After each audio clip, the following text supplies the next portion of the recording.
Once upon a time, deep inside the blazing savanna where the sun burned like a jealous spotlight in the grass, whispered gossip about every creature that passed by, there lived an extremely abnormal lion named Lambo. Now, when I say abnormal, I don't mean he had 3 heads or glowing green fur or anything like that. No. Lambo was abnormal in personality. He was born with a level of confidence that doctors would medically classify as dangerous for public safety. Every morning, before the sun even bothered waking up, Lambo would stretch his paws, shake his mane dramatically, and say, "Behold, the genius of the savannah has arrived." And the birds would roll their eyes, the giraffes would continue chewing leaves like depressed noodles, and the zebras would whisper, "Somebody revoke his brain's license, please." Lambo had a younger brother named Zuki, who was normal by lion standards, hungry every 2 hours, sleepy every 3 hours, fierce only when necessary, and blessed with a brain that worked at least 85% of the time. You would think Lambo and Zuki would live in harmony like a cute brother duo, but no. Lambo had an obsession. He had to prove that he was smarter, stronger, faster, and overall more majestic than Zuki, even if reality strongly disagreed every single day. Their fights were legendary. Not brutal fights, no. These were stupid fights, the kind that made the Savanna audience gather around with popcorn grass and think, these two need therapy. One morning, Lambo woke up and decided he wanted to prove he could hunt better than Zuki. But Lambo had one small problem. He was terrible at hunting. Not just bad, catastrophically, historically, academically bad. His hunting skills made baby gazelles feel safe. Last time he tried to hunt, he ended up chasing his own shadow for 20 minutes, thinking it was a panther spying on him. Zuki, as usual, was peacefully drinking water when Lambo stomped over, puffing his chest like a broken balloon trying its best. "Zuki!" Lambo bellowed. "Prepare yourself. Today, I, the Emperor of Intelligence, will hunt something grand, something magnificent, something that will make the savannah bow before me." Zuki sighed. "Please don't hunt a rock again," Lambo gasped dramatically. "That rock attacked me first. You weren't there, Zuki. You don't understand my struggles." The rock in question still lay in the grass nearby, minding its own business, traumatized. Lambo flicked his tail and said, "Today, I will hunt the great horned mega antelope." "That doesn't even exist," Zuki replied. "That's because it's rare," Lambo insisted. "A genius like me sees things others cannot," Zuki muttered, "or imagines things others cannot."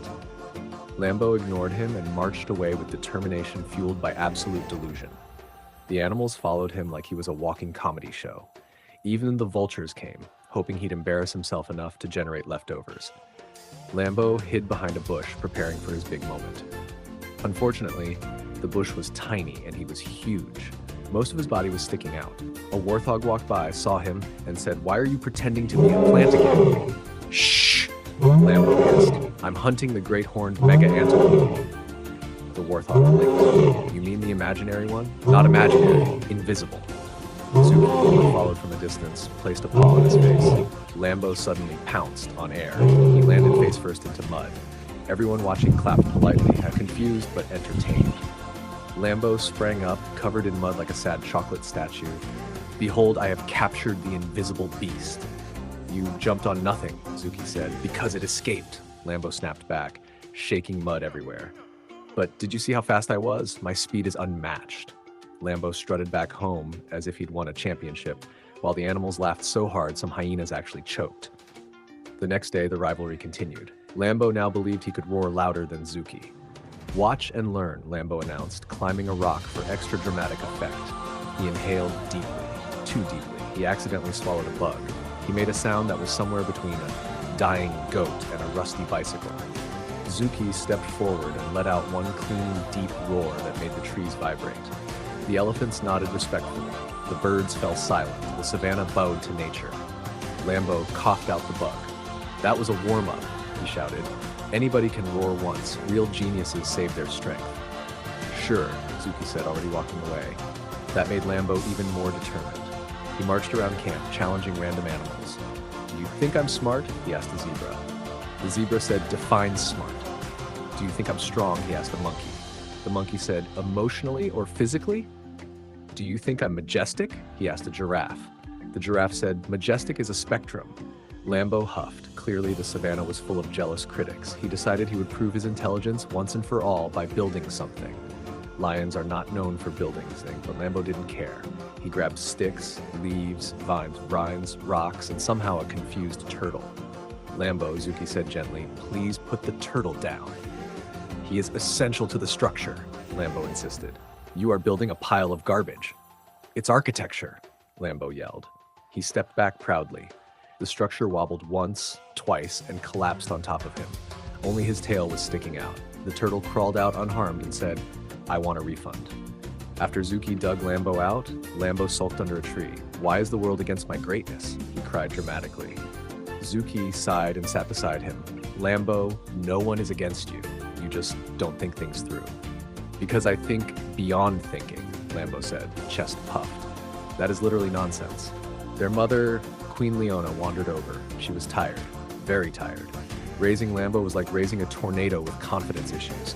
My sons, she said patiently, why do you always fight? Lambo jumped up. Mother, I do not fight. I merely educate Zuki. He needs guidance in life. Zuki whispered, I am older than you. Age is a number. Genius is a lifestyle, Lambo declared. Their mother rubbed her forehead. Lambo, sweetheart, go do something productive. Anything. Please. Lambo took that as a mission. He decided he would become a leader. Not just any leader, the leader of the entire savannah. He climbed Pride Rock, stood proudly, and proclaimed, Animals of the savannah, I, Lambo the Brilliant, declare myself your new king. The animals stared. A meerkat raised his paw. Don't we already have a king? Irrelevant, Lambo replied. My intelligence exceeds the legal limit. Therefore, I am automatically promoted. A buffalo snorted. By who? By destiny.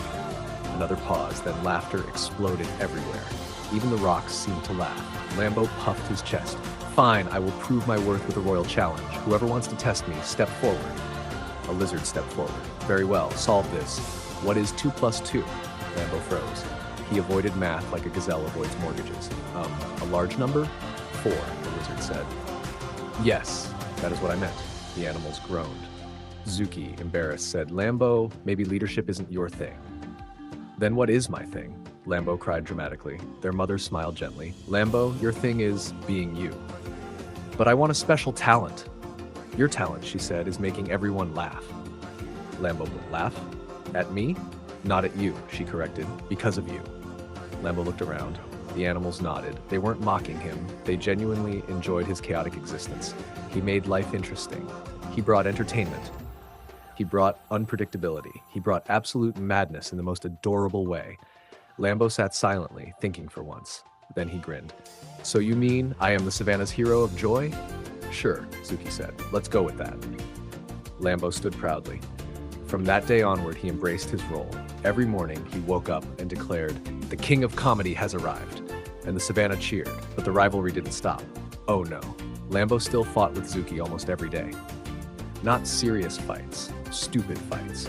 Fights about who slept better, who walked cooler, who blinked slower, who had shinier fur. One day, they had a fight about who sneezed more majestically. Another day, they argued whether giraffes were tall or lions were short. One time, Lambo tried to prove he could climb a tree. Lions cannot climb trees. Lambo got stuck upside down while monkeys filmed him for entertainment. Zuki rescued him. Again. Why do you do these things? Zuki asked. Lambo shrugged. Because genius must be displayed. Where is the genius? Lambo pointed at his chest. Somewhere in here, probably napping.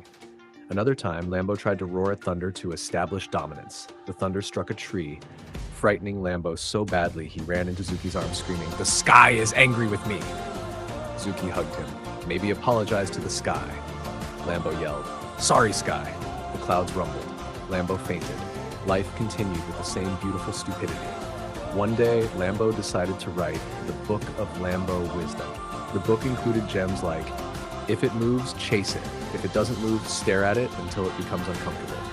Never hunt on an empty stomach or a full one or a medium one. Basically, avoid hunting. If you fall, pretend it was part of the plan. If your brother wins a fight, declare yourself the emotional winner. Zuki read the book and said, this should be illegal. But the animals loved it. It became the best-selling book in the savannah. Hyenas quoted it daily. Birds used it as nest padding. Elephants used it to fan themselves. Lambo felt like a superstar. One evening, as the sun set and painted the sky like a melted fruit juice, Lambo and Zuki sat side by side. "You know," Zuki said, "you're still abnormal." Lambo smiled proudly. "Of course, normal is for normal people. I am." "Lambo." "Yeah," Zuki chuckled. "And somehow, we're all better because of it." Lambo grinned, bumped shoulders with him, and said, "Now move aside. I need space. I'm about to sneeze the most majestic sneeze in history." Zuki groaned. "Here we go again." The sneeze echoed across the savannah like a confused trumpet. The animals laughed, and the abnormal lion, who always fought his brother trying to prove he was oversmart, finally understood something important. He didn't need to be the smartest or the strongest or the fastest. He just needed to be himself, wild, chaotic, dramatic, and full of joy. And that made him the most unforgettable lion.